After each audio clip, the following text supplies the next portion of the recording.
بسم اللہ الرحمن الرحیم. ناظرین السلام علیکم. میں ہوں آپ کا میزبان صابر شاکر. وفاقی دارالحکومت اسلام آباد سے کچھ تازہ ترین اور اہم معلومات آپ کے ساتھ شیئر کرتے ہیں. پاکستان کے حالات و واقعات، سیاسی صورتحال. آج ہے 8 فروری اور 8 فروری کا دن گزر گیا. آج کے دن ایک سال پہلے اس وقت تک، جب تک یہ آپ کے پاس ویڈیو پہنچے گی، ووٹنگ کا عمل مکمل ہو چکا تھا. گنتی شروع ہو چکی تھی، نتائج آنا شروع ہو چکے تھے، انتخابی نتائج.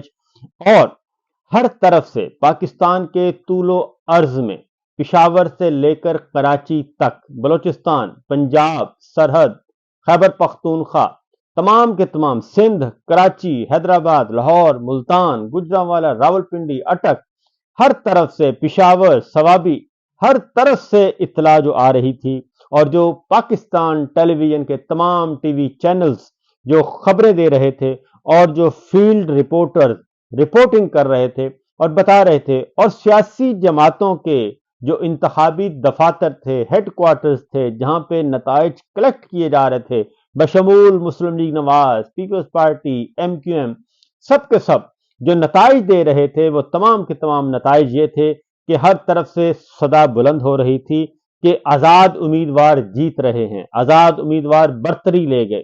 بڑے بڑے سیاستدان، بڑے بڑے پلر، جو پولیٹیکل پنڈت اپنے آپ کو گرو سمجھتے تھے، سیاست کے گرو، وفاقی وزراء رہ چکے، وزراء اعظم رہ چکے، وزراء اعلیٰ رہ چکے، اقتدار کے ایوانوں میں رہ چکے، ان کا اوڑھنا بچھونا، اور وہ ڈیل کر کے آئے تھے. کس سے؟ فوجی قیادت سے، ملٹری لیڈرشپ سے ڈیل کر کے آئے تھے، این آر او لے کر آئے تھے. وہ سب کے سب ہار رہے تھے. وہ خواہ پیپلز پارٹی کے تھے، خواہ وہ مسلم لیگ نواز کے، خواہ وہ ایم کیو ایم کے، خواہ وہ کابینہ میں رہ چکے تھے، خواہ وہ کابینہ سے باہر، وہ سب کے سب ہار رہے تھے. اور بڑے بڑے جو ستون ہیں وہ گر گئے تھے، پاش پاش ہو رہے تھے. بت جو سیاست کے بت تھے وہ پاش پاش ہو رہے تھے آج کے دن ایک سال پہلے. اور تمام ٹی وی چینل اس کو رپورٹ کر رہے تھے. اور اس وقت جب آپ تک یہ پہنچے گی ویڈیو، تقریباً 8 اور 9 بجے تک کلین سویپ کر چکے تھے آزاد امیدوار، جو گنتی آ رہی تھی.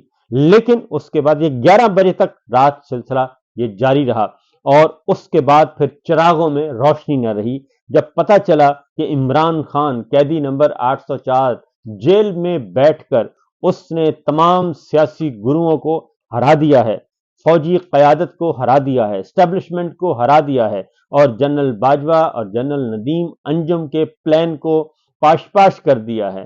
اور پاکستان کے عوام جو ہیں، انہوں نے تسلیم کرنے سے یہ گٹھ جوڑ انکار کر دیا ہے. تو اس کے بعد پھر کیا ہوا؟ اس کے بعد چیف الیکشن کمشنر کو بلایا گیا، ہیڈ کوارٹر بلایا گیا، اور بلا کر اسے کہا گیا، اور وہ پھر 3 گھنٹے غائب رہے، اور سلطان راجہ صاحب غائب رہے. اس کے بعد پھر نتائج روک دیے گئے، پھر نتائج کا سلسلہ آنا بند ہو گیا، پولنگ کا عملہ اٹھا لیا گیا، اغوا کر لیا گیا، اور پھر چراغوں میں روشنی نہ رہی.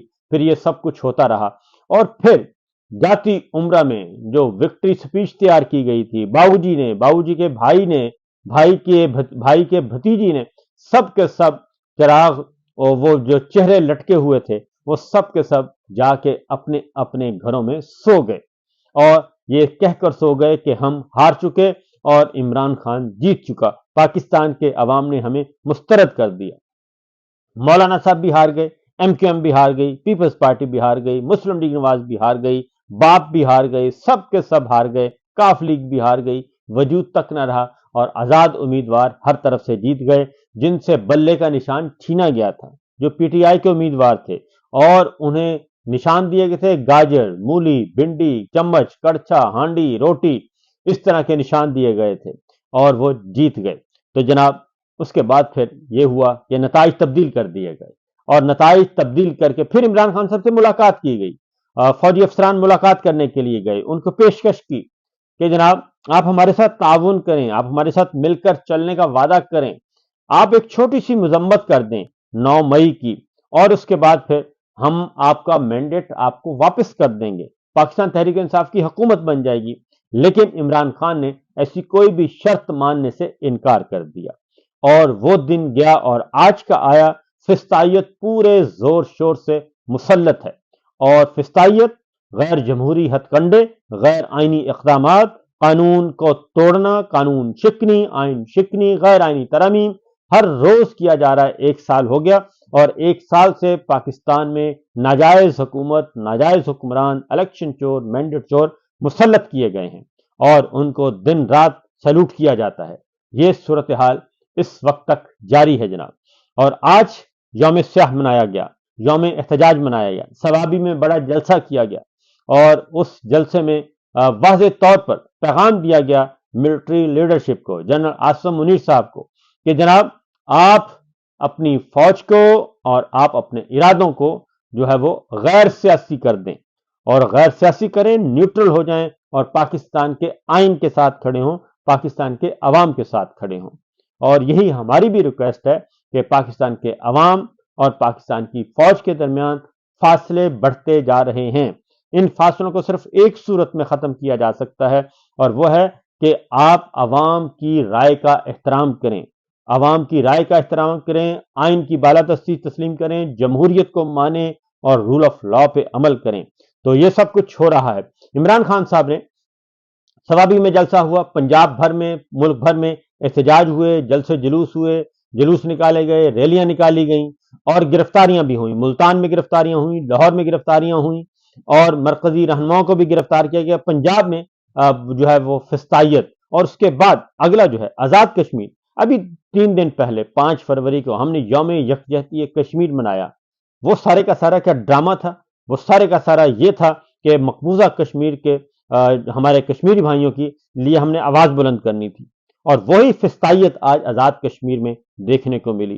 وہاں کے لیڈر آف اپوزیشن خواجہ فاروق صاحب کو دھکے دے کر گرفتار کیا گیا۔ سفید بال ہیں، بزرگ ہیں ان کو گرفتار کیا گیا، دھکے دے کر گرفتار کیا گیا۔ وہ سینئر ایڈوکیٹ بھی ہیں، وہ ووٹ بھی نہیں کاسٹ کر سکے۔ سردار قیوم سابق وزیر اعظم، ان کے ساتھ کیا کیا، کشمیری عوام کے ساتھ کیا کیا، کشمیری لیڈرشپ کے ساتھ کیا کیا۔ یہ فسطائیت ہمیں، پولیس گردی، فسطائیت، ظلم، یہ وہاں پہ بھی ہمیں نظر آیا، اور مناظر آزاد کشمیر اور مقبوضہ کشمیر کے آج بالکل مختلف نہیں تھے۔ یہ ایک صرف اس لیے کیا جا رہا ہے ذاتی اقتدار، اختیار اور عہدوں کو بچانے کے لیے یہ سب کچھ کیا گیا۔ اور اب سوابی میں کامیاب جلسہ ہوا، پاکستان کے عوام نکلے، ڈیرہ غازی خان میں بھی نکلے، ملتان میں بھی نکلے، مظفر گڑھ نکلے، بہاولپور، رحیم یار خان، بہاول نگر، گجرانوالہ، لاہور، سیالکوٹ، اٹک، جہلم، ہر جگہ پہ، چکوال، ہر جگہ پہ نکلے۔ تمام شہروں میں جو ہے وہ چھوٹے بڑے جلوس نکلے، ریلیاں نکلی، اور پولیس گردی بھی عروج پہ تھی۔ تو عمران خان صاحب نے بھی ایک اور خط لکھ دیا ہے chief of army staff general Asim Munir صاحب کو، کیونکہ پہلے خط کا انہوں نے کہا کہ مذاق اڑایا گیا اور میرے خط کا جواب کو سنجیدہ نہیں لیا گیا، لیکن میں اور چیزیں بھی ریکارڈ پر لانا چاہتا ہوں۔ یہ جو خط ہے، یہ خط ریکارڈ کا حصہ بنتا جا رہا ہے، یہ تاریخ بنتی جا رہی ہے، اور یہ خط جنرل عاصم منیر صاحب کو جو لکھے جا رہے ہیں وہ اس لیے لکھے جا رہے ہیں، میں وجہ بتا دیتا ہوں۔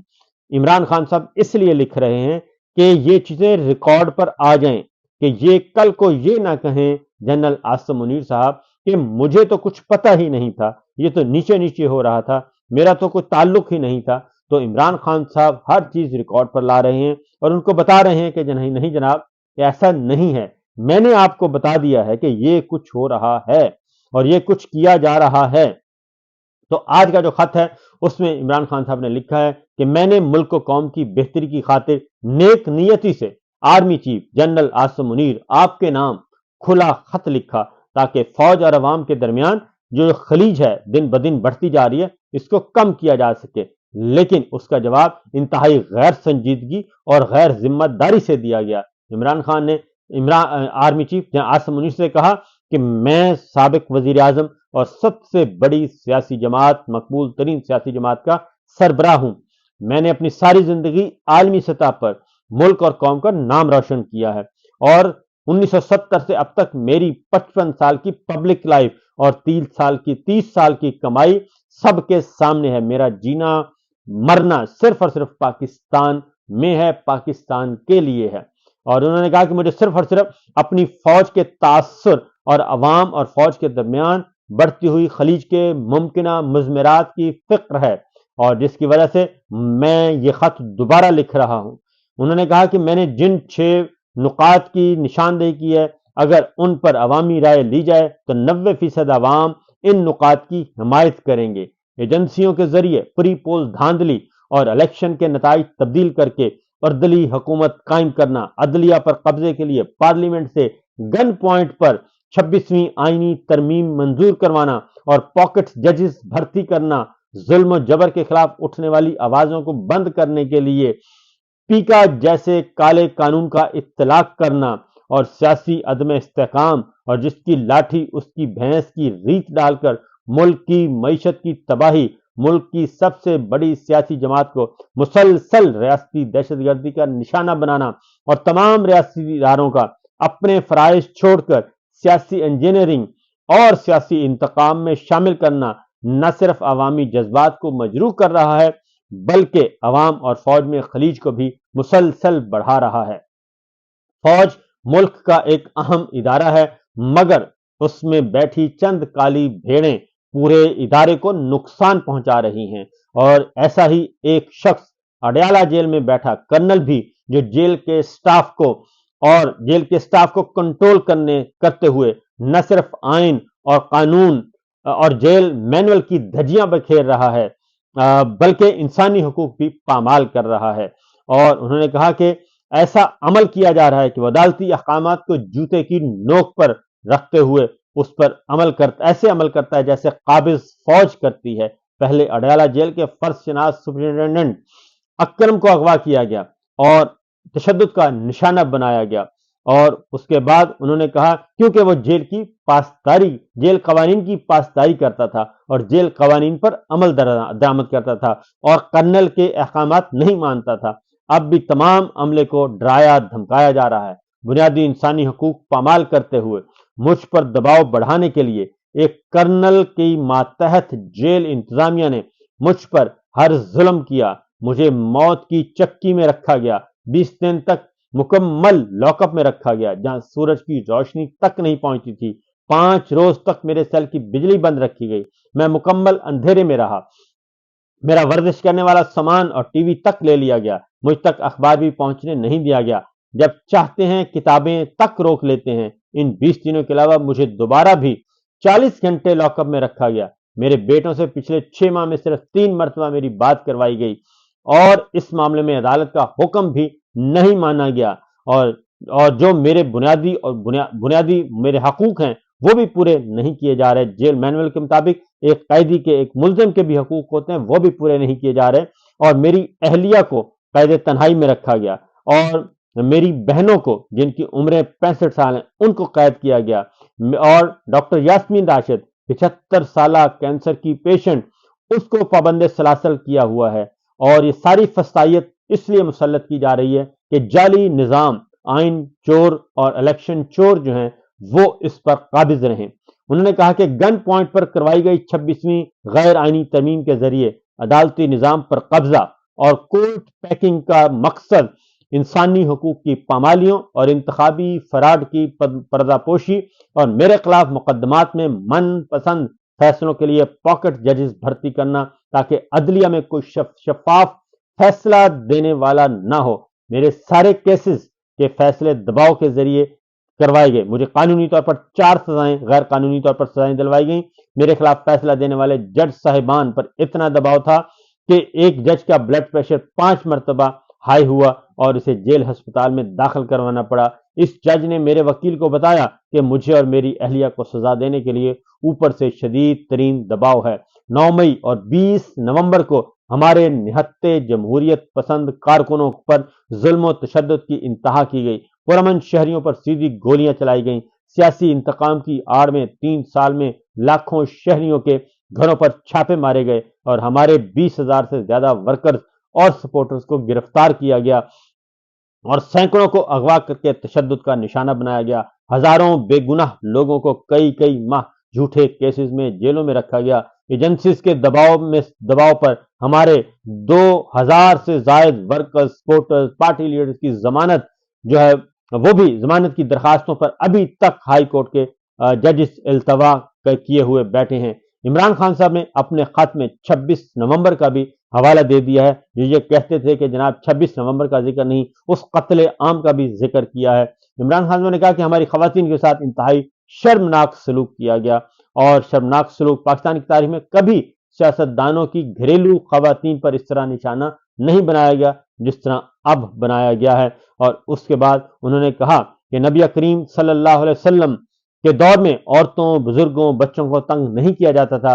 ہمارے دین کا حکم نہ تو یہ ہے کہ جنگی حالات میں دشمن کی عورتوں اور بچوں سے بھی بدسلوکی نہ کی جائے، اور یہاں اپنے ہم وطن ماؤں، بہنوں، بیٹیوں کا لحاظ نہیں رکھا گیا۔ یہ سب ہماری روایات کے منافی ہے، اور اس کی وجہ سے عوام میں فوج کے خلاف نفرت بڑھ گئی ہے، جس کا سدباب بر وقت ہو جائے تو یہ فوج اور ملک دونوں کے حق میں بہتر ہے۔ اور انہوں نے کہا کہ ملک و قوم دونوں کے حق میں بہتر ہے، ورنہ اس سب سے کا ناقابل تلافی نقصان پہنچے گا۔ پیکا جیسے کالے قوانین کے ذریعے سوشل میڈیا اور انٹرنیٹ پر بھی قدغن لگائی گئی، اور اس کی وجہ سے پاکستان کا جی ایس پی پلس خطرے میں ہے، اور انٹرنیٹ میں خلل کی وجہ سے اربوں ڈالر کا نقصان ہو چکا ہے۔ ہماری انڈسٹری تباہ ہو چکی ہے، اور نوجوانوں کا کیریئر جو ہے وہ مستقبل داؤ پر لگا ہوا ہے۔ چند افراد کی خواہشات پر عوامی مینڈیٹ کی توہین، ایسے سیاسی عدم استحکام کی بنیاد رکھی گئی جس کی بدولت معیشت کا برا حال ہے، اور سرمایہ کار اور ہنرمند افراد مجبور ہو گئے ہیں کہ پاکستان چھوڑ کر اپنے سرمایہ سمیت تیزی سے بیرون ملک منتقل ہو جائیں۔ معاشی عدم استحکام اپنی انتہا پر ہے، گروتھ ریٹ صفر ہے، اور پاکستان میں سرمایہ کاری نہ ہونے کے برابر ہے۔ ہماری ساری فوجی قوم، ہمارے فوجی پاکستان کے لیے قربانیاں دے رہے ہیں۔ دہشت گردوں کے خلاف جنگ میں کامیابی کے لیے ضروری ہے کہ قوم فوج کے پیچھے کھڑی ہو، لیکن افسوسناک امر یہ ہے کہ اسٹیبلشمنٹ کی پالیسیوں اور غیر قانونی اقدامات کی بدولت عوام میں فوج کی بدنامی مسلسل بڑھ رہی ہے۔ یہ سب فوج کی خلاف ورزی ہے۔ کسی بھی ملک کی فوج اپنے شہریوں کے ساتھ ایسا سلوک نہیں کرتی جیسا سلوک کیا جا رہا ہے، بلکہ ایسا سلوک تو قابض فوجیں کرتی ہیں جو خود کو ہر آئین اور قانون سے بالاتر سمجھتی ہیں۔ ملکی استحکام اور سلامتی کے لیے ناگزیر ہے کہ فوج اور عوام کے درمیان فاصلے کم کیے جائیں، اور اس بڑھتی خلیج کو کم کرنے کی ایک ہی صورت ہے کہ فوج اپنی آئینی حدود میں واپس جائے، سیاست سے خود کو علیحدہ کرے، اپنی متعین کردہ ذمہ داریاں پوری کرے، اور یہ کام فوج کو خود کرنا ہے، ورنہ یہ بڑھتی ہوئی خلیج قومی سلامتی کی اصطلاح میں فالٹ لائن ثابت ہوگی۔